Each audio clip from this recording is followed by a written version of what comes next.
Uttarakhand aipan painting की अपनी एक विशिष्ट पहचान है, जो हमेशा खाली दीवारों और ज़मीन पर एक गेरुए रंग की पृष्ठभूमि पर की जाती है। इसे भाग्य और उर्वरता का प्रतीक भी माना जाता है। परंपरागत रूप से ऐपन बनाना महिलाओं का क्षेत्र है, जो इसका उपयोग पूजा स्थलों और घर के प्रवेश द्वार को सजाने के लिए करती हैं। उत्तराखंड की महिलाओं द्वारा बनाई गई यह कला चावल के आटे से बने सफ़ेद पेस्ट और गेरुए पृष्ठभूमि के साथ फर्श पर उकेरी जाती है। शुभ अवसरों को ताज़ा ऐपन के चित्र के बिना अधूरा माना जाता है और विशिष्ट अवसरों पर विभिन्न रूपों में उपयोग किया जाता है। ऐपन कला पारंपरिक कला है। इसे एक पीढ़ी अपनी आने वाली पीढ़ी को एक धरोहर के रूप में सिखाती है। हालांकि आधुनिकीकरण की हवा चलने के साथ यह कला तेजी से समाप्त हो रही है। उत्तराखंड के बाहर के शहरों में जन्मी और पली बड़ी युवा पीढ़ी शायद ही इससे अपरिचित होगी। इसी अभाव को देखते हुए उत्तराखंड के एक दंपति जोड़े ने एक एनजीओ की स्थापना की। आज यह संस्था हेल्प फाउंडेशन के नाम से पूरे प्रदेश में जानी जाती है। यह संस्था उत्तराखंड के नैनीताल जिले के हल्द्वानी में स्थापित है। नमस्कार, मेरा नाम मदन चंद्र है। मैं हल्द्वानी में बरेली रोड में रहता हूँ, ज़िला नैनीताल, उत्तराखंड। मैं ओरिएंटल बैंक ऑफ कॉमर्स में था, डिप्टी जनरल मैनेजर के पद से रिटायर हुआ हूँ। और रिटायरमेंट के बाद हमने ये हेल्प फाउंडेशन करके एक एनजीओ शुरू किया। मैं जब बैंक में था, मैं पंतनगर यूनिवर्सिटी से मैंने एमएससी एजी करके मैं बैंक में एज एग्रीकल्चर ऑफिसर ज्वाइन किया। उसके बाद विभिन्न जगह ट्रांसफ़र होते रहे, हम जाते रहे और अलग अलग की जगह की हमें कल्चर वगैरह से पता हुआ। मेरी वाइफ भी हमेशा मेरे साथ में ही रही। फिर मैं जब डीजीएम बना तो मैं रीजनल हेड रांची में मेरी पोस्टिंग हुई। उससे पहले मैं भुवनेश्वर में पोस्टिंग थी। तो वहाँ मैंने देखा कि उन्होंने अपने स्टेट के आर्ट को बहुत ज़्यादा प्रमोट कर रखा है। और मैं डिफरेंट जगह जाता था, उन यूनिट्स में जाता था। कई जगह हमने फाइनेंस भी किया हुआ था उनको। तो वहाँ मैंने देखता था कि अपने स्टेट के आर्ट को उन्होंने प्रमोट किया।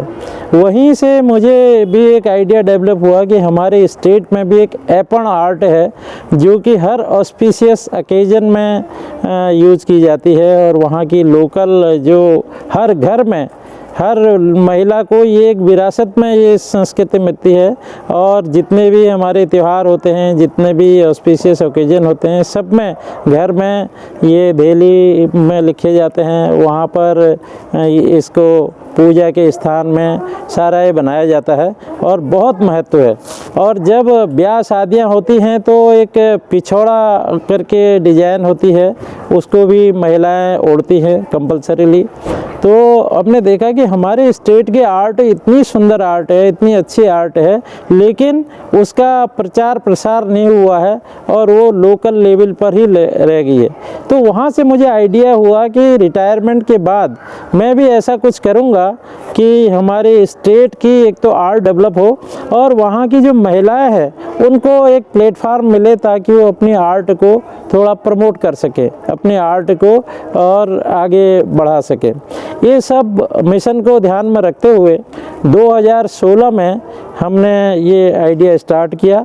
इस आइडिया में मैंने अपनी वाइफ को कंसल्ट किया। तो 2016 में हमने हल्द्वानी में हेल्प फाउंडेशन करके उसकी रजिस्ट्रेशन कराया। हेल्प फाउंडेशन का फुल फॉर्म था Himalayan empowerment and livelihood promotion. तो हमारा इसमें ये आइडिया था कि हिमालय की आर्ट को हम प्रमोट करें और उसके प्रमोशन के थ्रू हम यहाँ के जो आर्टिजन से है, यहाँ की पर्टिकुलरली महिलाएं जो है, उनकी हम आर्ट को प्रमोट करें, उनको एक लिवलीहुड का हम जरिया प्रदान करें, ताकि वो एम्पावरमेंट हो। हमें बड़ी खुशी होती है इस बात की कि हमारी जो हिमालयन आर्ट था, जो हमारा पर्पस था, इसको हम एक ग्लोबली इसका प्रचार प्रसार करें। उसमें हम काफ़ी हद तक कामयाब हो रहे हैं।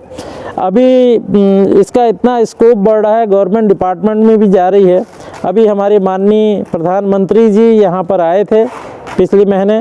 तो हमारे जो गवर्नमेंट थी उसने सोचा कि यहाँ की कुछ आर्ट का उनको एक गिफ्ट दिया जाए। तो मुझे बताते हुए बड़ी प्रसन्नता है कि पूरे उत्तराखंड में जितना भी ऐपण का वर्क था सारी चीज़ें रखी गई और एक हाई लेवल सिलेक्शन कमेटी ने उसको सेलेक्ट किया।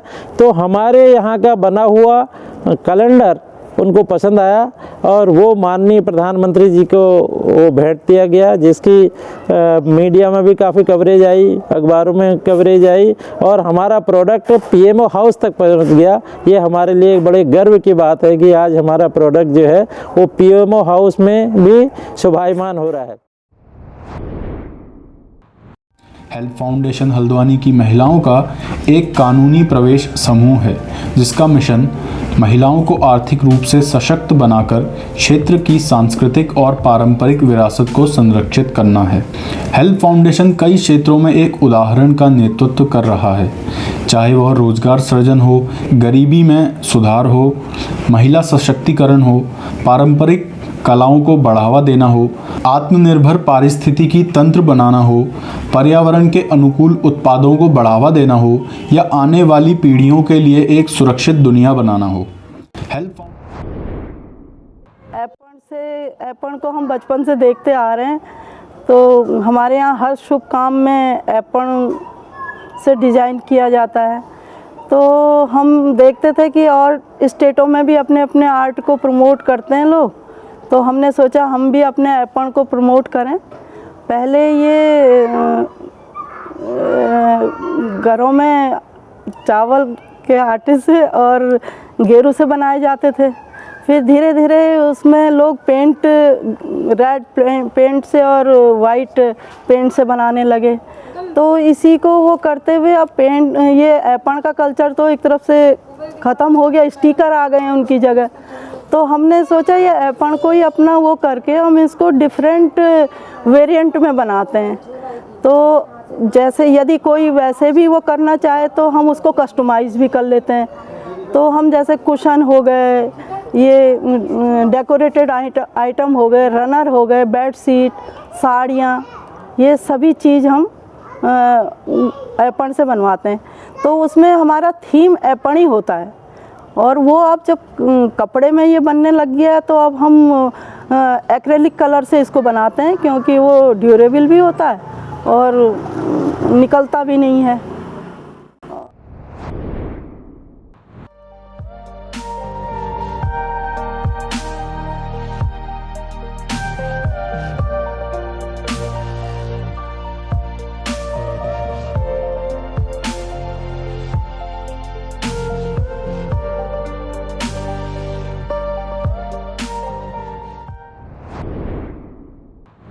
मुझे पेंटिंग का बहुत पहले से भी शौक़ था और मैं यहाँ पर जब हल्द्वानी मेरी शादी हुई तो मैं यहाँ रहने लगी। अंकल आंटी लोग से संपर्क हुआ तो मुझे पता चला यहाँ पेंटिंग का काम कराया जाता है। तो मैं थोड़ा बहुत मुझे अच्छा लगता था तो मैं किसी के थ्रू यहाँ पर आई यहाँ उन्होंने मुझे बताया कि यहाँ ये ऐपण आर्ट वगैरह होता है। तो मैं वो सब मुझे बहुत अच्छा लगता था, मैं करने लगी। और मेरे 3 बच्चे हैं, मैं उन बच्चों को सारा टाइम देने के बाद ये अपना 2-3 घंटे निकाल के मैं इसको करती हूँ और मुझे अपनी संस्कृति को बढ़ाने के लिए बहुत आगे अच्छा लगता है कि मैं लोगों तक पहुँचाऊँ इन चीज़ों को।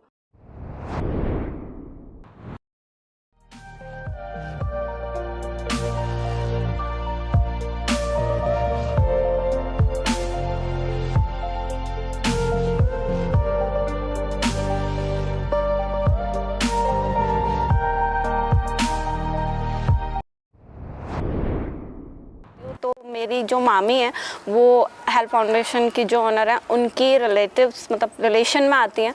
तो उन्होंने मुझे एक दिन ऐसे ही कांटेक्ट किया कि आप तो काम करते रहते हो, आपको मतलब पता है इन सब चीज़ों के बारे में, तो वहाँ पे जाके एक बार कांटेक्ट करो, वहाँ पे ये सारी चीज़ें होती हैं तो आपको भी कुछ यूनिक सीखने को मिलेगा और वहाँ से आपको बहुत सारी नॉलेज भी मिलेगी। तो मैं आई हुई थी तो मैंने बात करी थी।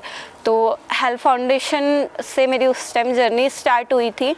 तो उस टाइम मैंने जब यहाँ पे हेल्प फाउंडेशन पे आई तो मैंने बहुत सारी चीज़ें देखी थी। हमने फर्स्ट जो स्टार्ट किया था वो डायरीज़ से किया था।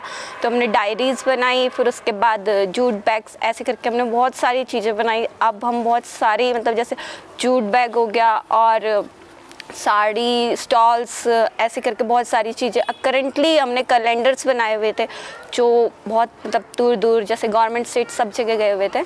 तो ऐसे ऐसे करके हम लोगों ने स्टार्टअप किया और अभी हम सब एक फैमिली की तरह यहाँ पे वर्क करते हैं, जिससे काम भी होता है और बहुत सारे लोग ऐसे हैं जिनका मतलब जैसे मनी से रिलेटेड प्रॉब्लम्स इशू सारी चीज़ें सॉल्व होती हैं, तो वो फाइनेंशियली भी हेल्प्ड होते हैं, हम लोग फाइनेंशियली हेल्प्ड होते हैं और हमें एक्सपीरियंस भी मिलता है और हमारी जो आर्ट है वो एक अलग लेवल पे, हाई लेवल पे बढ़ रही है। और इसी तरह हमें अपने जो हमारा उत्तराखंड का एपन आर्ट है उसको प्रमोट करने का भी मौका मिल रहा है और हमें बहुत कुछ सीखने को भी मिल रहा है, प्रोफेशनली भी और थोड़ा बहुत पर्सनली।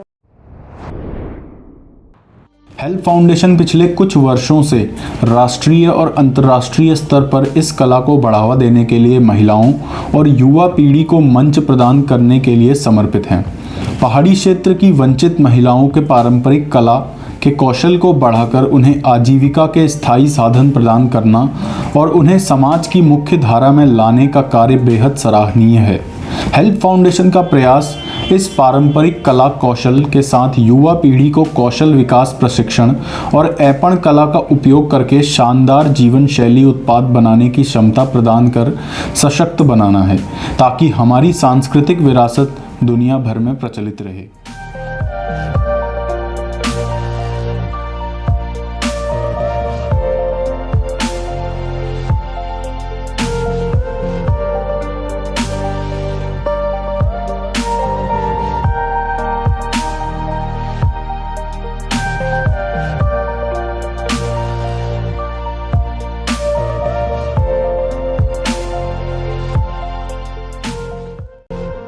आशा करते हैं दैनिक एजेंडा द्वारा आप तक पहुंचाई जानकारी आपको पसंद आई होगी। ऐसी ही और भी इंफॉर्मेटिव जानकारी के लिए हमारे साथ जुड़े रहें और सब्सक्राइब करें दैनिक एजेंडा।